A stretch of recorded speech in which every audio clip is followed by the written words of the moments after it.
Gold आखिर किसे पसंद नहीं, लेकिन इस साल सोने का भाव सुनकर ही टेंशन हो रही है।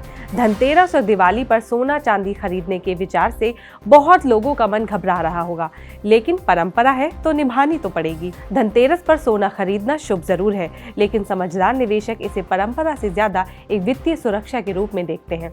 थोड़ी परंपरा, थोड़ी सूझबूझ और थोड़ा विवेक। सोना भारतीय घरों में सिर्फ एक आभूषण नहीं, बल्कि परंपरा और सुरक्षा दोनों का प्रतीक है।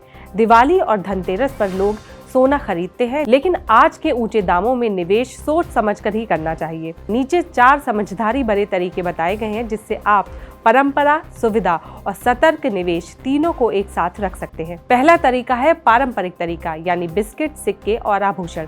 इसे आप अपने हाथ में देख सकते हैं और रख सकते हैं। बेचने पर कैश आसानी से मिल जाता है। गहनों में इमोशंस और सजावटी महत्व दोनों होता है, जबकि इसके कुछ नुकसान भी हैं। ज्वेलर्स 5 से 20% तक मेकिंग चार्ज लेता है, जो बेचने पर वापस ही नहीं मिलता। रखरखाव और बीमा का खर्च अलग है। इसके साथ ही शुद्धता की पुष्टि भी जरूरी है। हमेशा BIS हॉलमार्क वाला सोना लें। साथ ही एक सलाह ये भी है कि हल्के डिजाइन के गहने लें, ताकि चार्ज कम लगे। सिक्के या बिस्किट 999 शुद्धता वाले प्रमाणित ही डीलर से लें। ज्यादा से ज्यादा 1-2% प्रीमियम तक ही दें। वर्तमान ऊंचे भावों में सावधानी से निवेश करें। दूसरा तरीका है गोल्ड ETF और गोल्ड म्यूचुअल फंड्स। दरअसल ये पेपर गोल्ड होता है, जो शेयर बाजार की तरह खरीदा या बेचा जाता है। ETF में फंड कंपनियां भौतिक सोना या गोल्ड फ्यूचर्स रखती है। इसके फायदे ये है कि डीमैट अकाउंट से तुरंत खरीदा या बेचा जा सकता है। शुद्धता या भंडार की भी कोई चिंता नहीं रहती। छोटी राशि में भी निवेश संभव है, जबकि इसके नुकसान ये हैं कि फंड मैनेजमेंट फीस यानी खर्च अनुपात देना पड़ता है, ब्याज नहीं मिलता और रिटर्न पूरी तरह से सोने की कीमत पर ही निर्भर करता है। इसके साथ ही एक सलाह ये भी है कि अगर आप लचीलापन चाहते हैं और थोड़ी बहुत कीमत की गिरावट को सहन कर सकते हैं, तो ETF बढ़िया विकल्प है। तीसरा तरीका है डिजिटल गोल्ड। फिनटेक ऐप या ऑनलाइन ज्वेलर्स पर आप 10 रुपए से कम में भी सोना खरीद सकते हैं। ये सोना कंपनी के वॉलेट में फिजिकल रूप से सुरक्षित रहता है। इसका फायदा ये है कि इसे तुरंत खरीदा या बेचा जा सकता है। छोटी राशि में निवेश, बाद में सिक्के या बार में बदलने की सुविधा होती है। साथ ही इसके कुछ नुकसान भी हैं।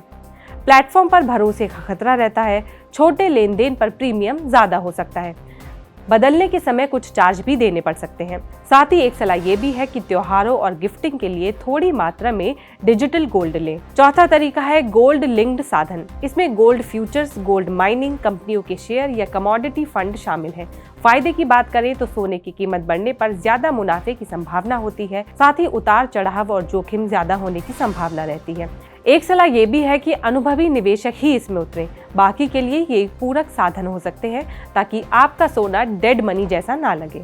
इसके अलावा सोने में निवेश के जरूरी सुझाव भी हैं। समय पकड़ने की कोशिश करें, लंबी अवधि का दृष्टिकोण रखें और धीरे धीरे खरीदें। ट्रांजैक्शन कॉस्ट पर ध्यान रखें। ज्वेलरी, ब्रोकरेज या फंड चार्ज मिलाकर 2 से 3% से ज्यादा हो। इसके साथ ही प्रामाणिकता जांचें। हॉलमार्क और वैध प्लेटफॉर्म से ही सोना चुनें। इसके साथ ही विविधता भी रखें। थोड़ा फिजिकल, बाकी बॉन्ड या ETF में रख सकते हैं। टैक्स और अवधि को भी समझें। अलग अलग साधनों या टैक्स कानून और अवधि अलग है। अनुशासन बनाए रखें।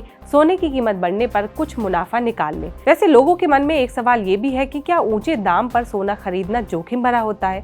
दरअसल हाँ, जोखिम ज्यादा है, क्योंकि अब कीमतें पहले से कहीं अधिक हैं और गिरावट संभव है। फिर भी सोना महंगाई, रुपए की कमजोरी और वैश्विक संकटों के समय सुरक्षा देता है। अपने कुल निवेश का केवल 5 से 10% भाग ही सोने में रखें। उसमें से ज्यादा हिस्सा बॉन्ड या फंड में और बाकी छोटा हिस्सा गहनों या धार्मिक उपयोग के लिए रख सकते हैं। अगर आपको ये वीडियो अच्छी लगी हो तो इसे लाइक और शेयर कीजिए। इसके साथ ही हमारे चैनल जागरण बिजनेस को सब्सक्राइब कीजिए।